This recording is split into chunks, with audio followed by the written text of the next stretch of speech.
Rain poured heavily over the city of Lagos that Friday evening, washing the dust off the busy streets and drowning the sound of honking cars. In the middle of the chaos, a convoy of black SUVs glided smoothly into a quiet estate in Lekki. The gates opened slowly, and the air changed. Something powerful was about to happen. From the first SUV stepped a man in a dark suit, tall and calm, his face unreadable under the faint glow of the streetlights. His name was Jeremiah Is, the same man everyone once thought had failed in life. Just hours before, he had been standing at the same gate, wearing torn clothes, with nothing but a small nylon bag in his hands. He had come in disguise, not as the billionaire he truly was, but as a man who had returned from London with nothing. Now, the truth was out. Sandra, his wife of 10 years, stood frozen in front of the house. Her eyes wide, her lips trembling. Jeremiah. I don't understand, she stammered, stepping back as the men in black suits surrounded her. The man she had mocked, insulted, and thrown soapy water on just hours ago was suddenly unrecognizable. He smiled, not out of joy, but pain. Sandra, he said calmly, you said I wasn't man enough. You said I was worthless. Do you still think so? Her heart raced as she tried to speak, but her words came out broken. You were pretending? Jeremiah nodded slowly. I came back to see who you truly are. To test your love. And you failed, Sandra. You failed completely. Behind her, Jude, the man she had chosen over her husband, stood speechless. His earlier arrogance vanished. He had laughed at Jeremiah earlier, calling him London failure. Now he couldn't even lift his eyes. The neighbors began to gather near the gate, whispering among themselves. The same woman who had once boasted about her London husband was now trembling before the man she betrayed.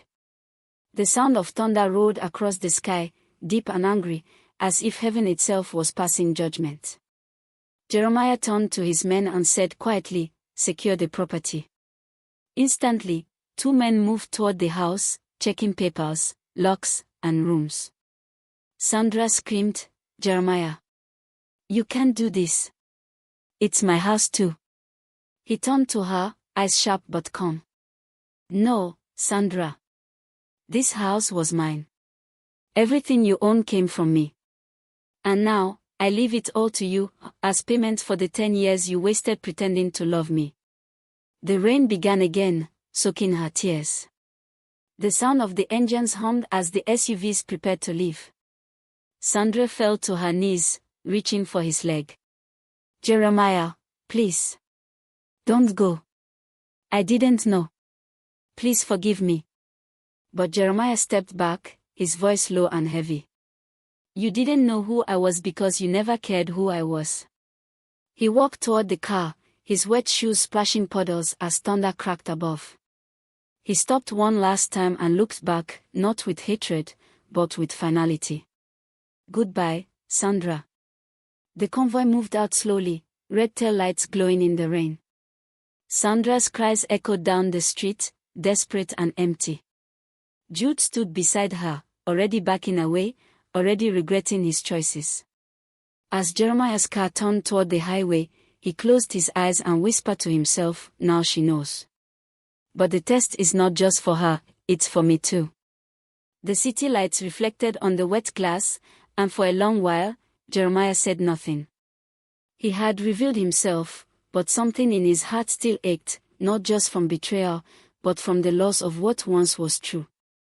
Far behind, Sandra collapsed in the rain, clutching her stomach where a small life grew, a child that would soon be born into chaos. And that was when it all began.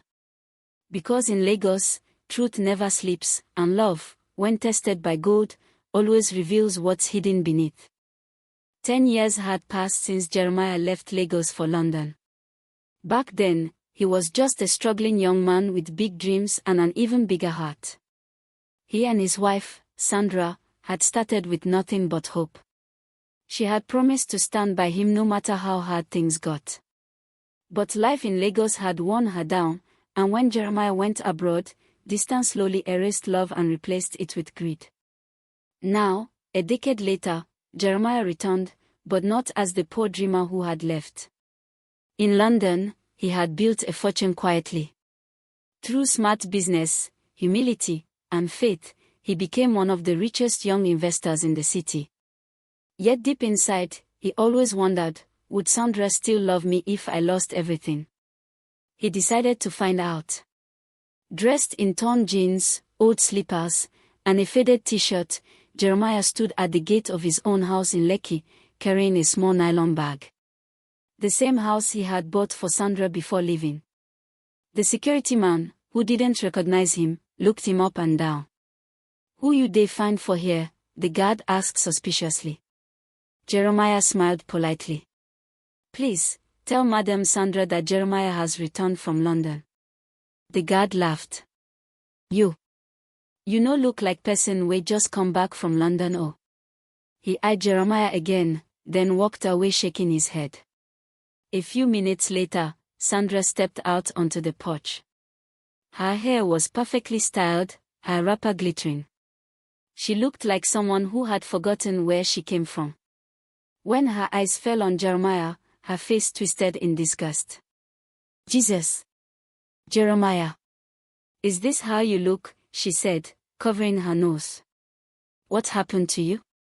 Jeremiah's heart sank, but he stayed calm. "Sandra, things didn't go as planned in London. I lost everything. I had to come back." Sandra laughed coldly. "You mean after 10 years, you came back looking like a beggar?" She turned to the guard. "Why did you even let him in? He looks like someone from the street." "I came home," Jeremiah said softly. "Home to my wife." Sandra folded her arms. "Your wife? Which wife?" "Jeremiah, you disappeared for 10 years. No call, no money, no support. You left me to suffer. I moved on. I have someone else now, a real man who takes care of me." Jeremiah's breath caught. "You moved on?" "Yes," she said with pride. "His name is Jude. And unlike you, he's not a failure." From behind her, a tall man in designer clothes stepped out of the house, chewing gum and smacking. "So this is the so-called husband from London? Guy, you no resemble who come from airport, oh," Jude sneered. "You sure say them no deport you?" Sandra laughed, throwing her head back. "You here am, Jude. I told you, this one story don't finish." Jeremiah forced a smile, his voice trembling. "Sandra, I didn't come to fight. I just wanted to see you again. To know if you ever missed me." Sandra stepped closer and whispered sharply, "You're a shame to me, Jeremiah. Leave before I embarrass you." He swallowed hard, but didn't move. "This house," he said quietly, "I bought it for you. Everything you see here, I worked day and night for it." She snorted. "You bought it? Oh please. Don't make me laugh. This house is mine now. You have nothing." Then, without warning, she picked up a bucket of soapy laundry water beside the veranda and flung it at him. The cold water splashed across his face and shirt. "Now get out before Jude throws you out," she shouted. Jude stepped forward, puffing his chest. "You heard the lady. Move before I make you move." Jeremiah stood still for a moment, drenched, humiliated, yet silent. His eyes glistened, not from the water, but from pain. He slowly nodded, turned around, and began to walk away. As he reached the gate, Sandra's voice cut through the air. "Don't ever come back here again, Jeremiah. You're nothing but a failure." The gate slammed behind him, echoing through the street like a final judgment. Jeremiah walked slowly down the road, his shoes squishing in the mud. Cars passed, splashing water, but he didn't flinch. He looked up at the cloudy sky and whispered, "So this is who you've become, Sandra. Now I know." He took a deep breath and pulled a small phone from his pocket. He dialed a number and said in a calm voice, phase 2 begins tomorrow. Let's see who truly failed. At that exact moment, thunder rolled across the Lego skyline, and the rain began to fall again, heavy, cold, and cleansing. Somewhere inside the mansion, Sandra and Jude were laughing over wine, not knowing the storm that was about to descend upon their lives. The next morning, Lagos woke to the usual sound of generators, car horns, and distant hawkers shouting their gingerbread. But in one quiet corner of Lekki, the storm brewing in Jeremiah's heart was louder than anything outside. He stood by the window of a luxury penthouse overlooking the city. The skyline shimmered under the morning sun, and the smell of fresh rain still lingered. Jeremiah wasn't wearing the torn clothes anymore. He stood tall in a crisp Italian suit, his wristwatch gleaming like the life he had earned but never shown. He dialed a number on his phone. "Musa," he said firmly. "You know what to do." "Yes, sir," a deep voice answered on the other end. "The convoy will be ready by 6 p.m. Jeremiah hung up and looked into the mirror. His reflection stared back, confident, powerful, but hurt. "She threw water on me," he murmured, half to himself. "Sandra, you really did." A soft knock came from the door. Nadia entered quietly. She was Sandra's best friend, yet she had always been kind to Jeremiah. She didn't know about his plan but had been helping him since his return. Her eyes softened when she saw him. "Jeremiah," she said gently, "you haven't eaten. What's going on? You disappeared for 10 years, came back, and now you're planning something strange. Talk to me." Jeremiah smiled faintly.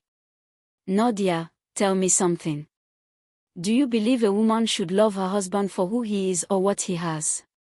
She hesitated, then said, "For who he is, of course. Because money can vanish, but a heart that loves will stay." He nodded. "You're right. I only wish your best friend believed the same." Nadia frowned. "Sandra. What did she do?" Jeremiah sighed. "You'll see tonight. I'm done hiding." By evening, the estate buzzed with gossip. Neighbors whispered that Sandra and her new man, Jude, were selling the house. A black car arrived, a potential buyer, and Sandra smiled proudly, showing off the home. "Yes, it's a modern house," she told the man. "Imported tiles, new paint, and we'll give you a good price." Jude sat on the sofa, his legs crossed, bragging. "Madam, and I just want to move to Banana Island. You know, bigger things." The buyer nodded and said, "I understand. But whose name is on the property document?" Sandra raised her chin. "Mine, of course." The buyer smiled oddly. "Interesting. Because according to this," he pulled out a file, "the property belongs to a Mr. Jeremiah is." Sandra froze. "Wow, what did you just say?" At that moment, the sound of heavy engines filled the street. The ground trembled as 5 black SUVs pulled up to the gate, headlights slicing through the evening air. Security men from the convoy stepped out, dressed in suits and dark glasses. Jude jumped to his feet. "What's going on? Who are these people?" The buyer chuckled. "You'll find out soon enough." The door opened. Jeremiah stepped in. No longer the poor man from yesterday, this time, he was the image of wealth, strength, and control. His suit hugged his shoulders perfectly, his shoes polished to a mirror shine. Everyone went silent. Sandra gasped, stumbling backward. "Jeremiah." He smiled coldly. "Good evening, Sandra. I came to check on my property." Jude swallowed hard, his confidence gone. "Wait, you're the owner. But you said you were broke." Jeremiah walked slowly toward him. "Yes. I said I was broke. And you laughed." "You both laughed." Sandra's voice cracked. "Jeremiah, please, I didn't know. I thought." "You thought I was useless," he interrupted. "You thought I had nothing. So you threw me away like trash. You forgot who built this house, who loved you when you had nothing. The neighbors began to gather outside, whispering, phones out to record the moment. Jeremiah raised his hand, and one of his men brought him a document. This, he said, holding it up, is the proof of ownership. The house, the cars, the business, all of it in my name. Sandra trembled, tears forming in her eyes. Jeremiah, I swear I didn't mean to. He stepped closer, his tone calm but sharp. No, Sandra. You meant every word. You meant it when you called me a failure. You meant it when you said I disgusted you. He turned to Jude. And you, enjoy your small victory. Because from this moment, both of you mean nothing to me. Jeremiah snapped his fingers. The men in black turned toward the house. Take inventory, he ordered. Sandra fell to her knees, clutching Jeremiah's leg. Please, don't do this. Jeremiah, I'm pregnant. The room went silent. Jeremiah froze, looking down at her shaking hands. Pregnant, he repeated slowly. Jude shifted nervously. Yeah, she's carrying my child, he said proudly. Jeremiah's eyes darkened, his jaw tightening. He stepped back, his heart breaking in silence. So that's it, he whispered. That's the final truth. Sandra reached out again, crying, Jeremiah, please. But Jeremiah only said one thing before turning toward the door. You sold your heart, Sandra. Now live with the price. He walked out into the night, rain beginning to fall again. The SUVs followed behind him as the neighbors watched in awe. Inside the house, Sandra collapsed in tears, clutching her stomach. Jude, embarrassed, quietly picked up his jacket and left. Jeremiah's convoy disappeared down the Lekki Expressway, but this was only the beginning. The betrayal had been exposed, but revenge was just about to begin. Weeks passed after the shocking night Jeremiah revealed his true identity. The story spread across Lagos like wildfire. In every hair salon, taxi park, and office break room, people whispered, have you heard? The man his wife mocked turned out to be a billionaire. But while Jeremiah's name rose in respect and admiration, Sandra's fell like ashes in the wind. She could hardly step outside without hearing the whispers. Nor she pour water on her husband or. She choose Jude over money. She no even get shame. Those words cut deeper than knives. The same neighbors who once admired her fine clothes and loud laughter now turned their faces away when she passed. Jude, who had sworn love to her, began to change too. The calls grew shorter, the visits stopped. One night, Sandra sat alone in the same living room that once glowed with laughter. The lights flickered as the generator hummed weakly. Her hand rested on her growing belly. Why is this happening to me? She whispered through tears. A sharp knock broke her thoughts. Jude walked in, holding a small bag. Jude, she said, standing up. Where have you been? I've been calling you. He sighed, not looking at her. Sandra, we need to talk. Her heart sank. What's wrong? He dropped the bag on the floor. I can't do this anymore. What do you mean? She asked, her voice trembling. I mean this, Ross, Jude said. Look around you. Everything we had was Jeremiah's. Now he's destroyed my name in the business world. Nobody wants to deal with me. I can't even get a job because of what happened with you. Sandra shook her head in disbelief. So you're leaving me now? After everything? Jude smirked. You think I'll stay with a woman who's cursed herself? You brought this on both of us. Sandra screamed, you used me, Jude. You told me you loved me. I did, he said coldly, until you became useless. He turned to leave. Sandra fell to her knees, holding his leg, sobbing. Please don't leave me. I have no one else. The baby. But Jude pulled away. Good luck with that, he muttered, slamming the door behind him. The sound echoed through the empty house, leaving only silence and Sandra's sobs. That night, she couldn't sleep. Anger replaced her tears. No, she whispered. I will not let Jeremiah win. The next morning, she met with a shady-looking man at a small cafe in Sorale.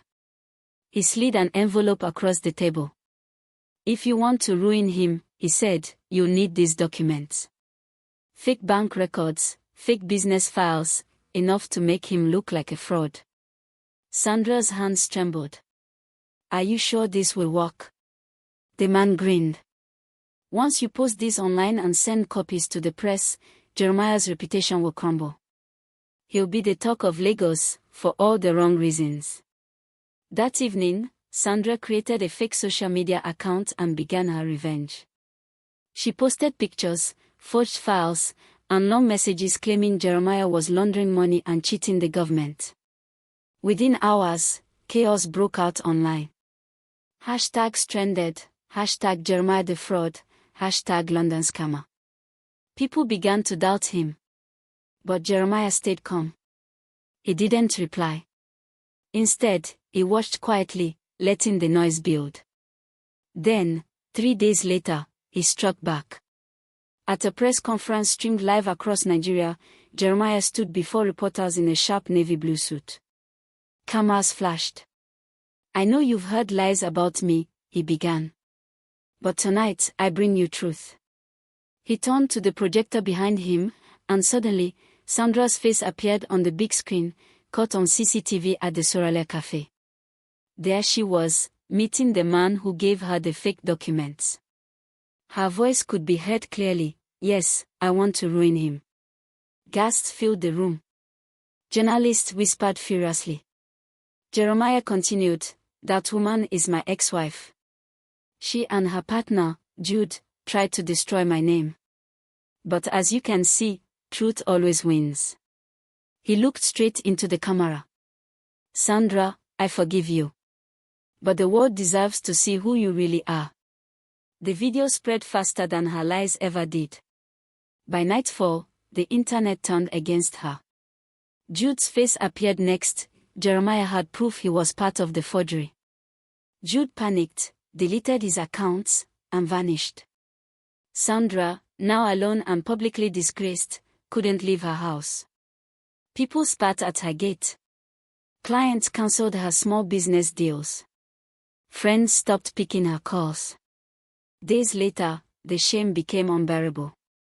She packed a small bag, left the house Jeremiah once gave her, and moved into a single room in Ajugono. Her belly was big now, her money gone, her pride shattered. Months passed, and she gave birth in a small clinic. It was a boy, tiny, fragile, and sickly. She named him Chibik, meaning God is strength. But her own strength was fading. The baby cried weakly as she rocked him, whispering, I'm sorry, my son. Mama made mistakes. Then one stormy night, the baby's breathing slowed. The nurse rushed in, trying to help, but it was too late. Sandra screamed as she held the lifeless child in her arms. The sound of her cry pierced the night, raw, broken, unforgiving. Under the flickering clinic light, Sandra realized how far she had fallen.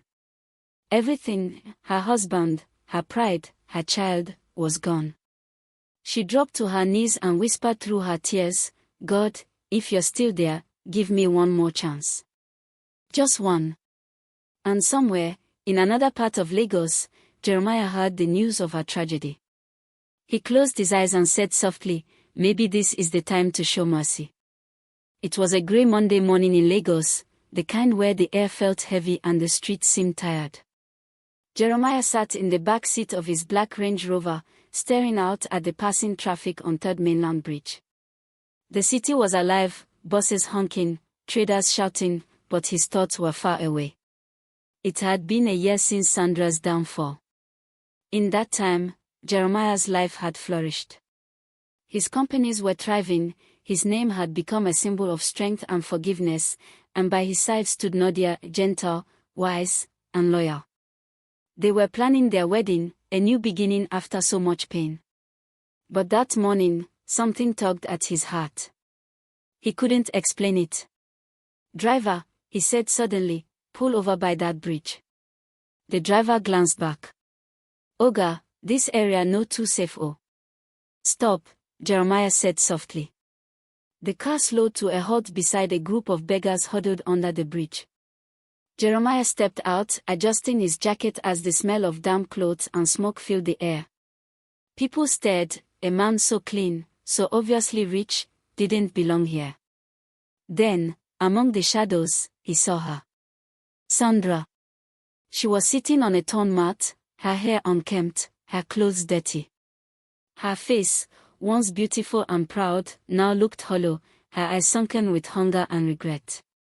Beside her was a small nylon bag with a few old clothes. She didn't notice him at first. When Jeremiah stepped closer, she looked up. For a moment, her breath caught. Her lips trembled. "Jeremiah," she whispered weakly, as if seeing a ghost. Jeremiah's heart tightened. He hadn't seen her since the day she was exposed. He had heard rumors that she lost the baby, that Jude abandoned her, but seeing her like this broke something inside him. He knelt beside her. "Sandra," he said softly. "Is this where life has brought you?" Tears welled in her eyes. "I have nothing left, Jeremiah. No family, no friends. Even God must have turned his face away from me." Jeremiah shook his head. "Don't say that. God never turns away. We do." She began to cry, her shoulders shaking. "I'm sorry. I was blinded by pride and greed. I didn't see the man I had, the heart you carried. I thought wealth made love stronger, but now I know love is the wealth itself." For a long time, Jeremiah said nothing. He just looked at her, not with anger, but with sadness and compassion. Finally, he spoke. "Sandra, you hurt me deeply. You broke every promise. But still, you were once the woman I prayed for." He signaled to his driver. The man opened the car trunk and brought out 2 bags, one with food and clean clothes, another with cash. Jeremiah opened an envelope and handed it to her. "This is 5 million naira. Use it to start again. Find a small place to live. Feed yourself. Build something honest." Sandra's mouth fell open. "Jeremiah, after everything I did?" He nodded. "Yes. Because revenge ends when forgiveness begins." She fell to her knees, clutching the envelope, crying uncontrollably. "I don't deserve this. I don't deserve you." Jeremiah gently lifted her up. "Maybe not," he said softly, "but mercy is not something you deserve, it's something you're given." He turned to leave, but she grabbed his sleeve. "Wait, are you happy now?" Jeremiah smiled faintly. "Happier than I've ever been. I found peace. And peace came the day I stopped letting pain guide me." He walked back to his car, leaving her standing there in the wind, clutching the gift that could change her life. As the car drove off, Sandra sank to the ground, sobbing, but this time, it wasn't just from regret. It was relief. A strange warmth filled her chest. For the first time in years, she felt hope. Months later, Lagos was talking again, but this time, about a miracle. A woman named Sandra had opened a small clothing business in Yoba. She was humble, kind, and always gave free clothes to the poor. People said she was a new person, gentle and full of wisdom. When asked about her past, she would smile and say, "Once upon a time, I lost everything because of pride. But mercy found me again." And somewhere across the city, Jeremiah and Nadia stood before a small crowd, exchanging vows in a garden filled with laughter and music. As they walked down the aisle, Jeremiah looked up at the sky, the same sky under which he had once wept, and whispered, "Thank you, Lord, for turning pain into purpose." At that moment, a soft breeze blew through the garden, brushing against his face, like a whisper from the past, not haunting him, but blessing him. Because in the end, forgiveness had won. And that was the true test all along.